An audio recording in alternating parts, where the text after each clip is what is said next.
de aici. Hai că-ți cumpărăm Zi, frate. Dregeți vocea, mă. Hai! Alo, deșteptarea, Michael Jackson cu mâncarea.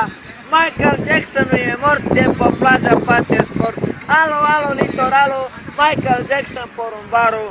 A sosit la Saturn să vă dea porumbul bun. Porumbelul de la mare, cea mai ieftină mâncare.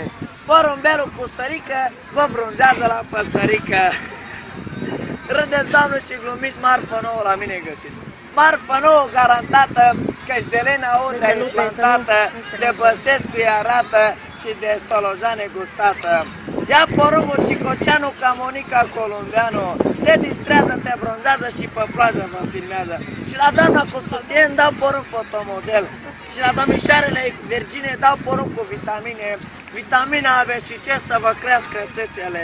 Și la doamnele cu chiloți cu ață în cur dau porumbul cel mai bun.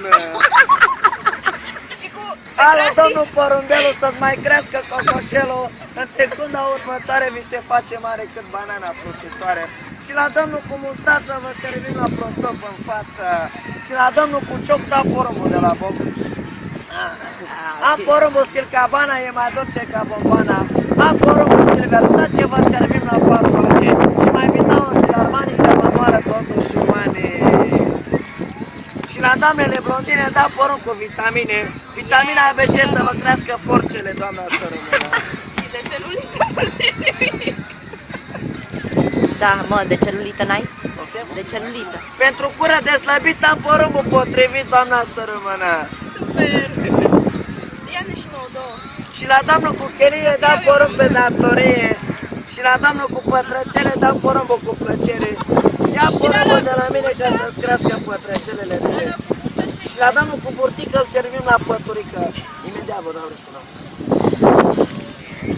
Și la doamna cu ochelari dau porumbii cei mai mari. Cei mai mari. Toate femeile vor porumbii mari și tari și groși.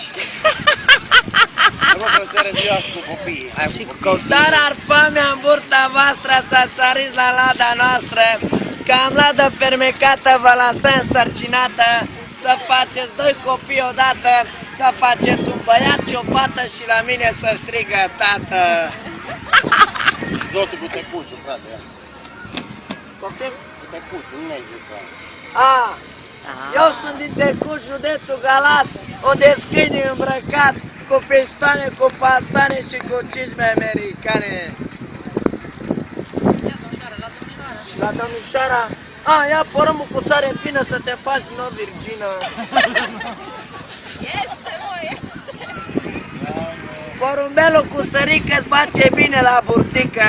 Porumbelul cu berică intră bine la burtică, după aia te duce la găurică și Ciao! Petre cu ață în cur, la porumbul cel mai bun.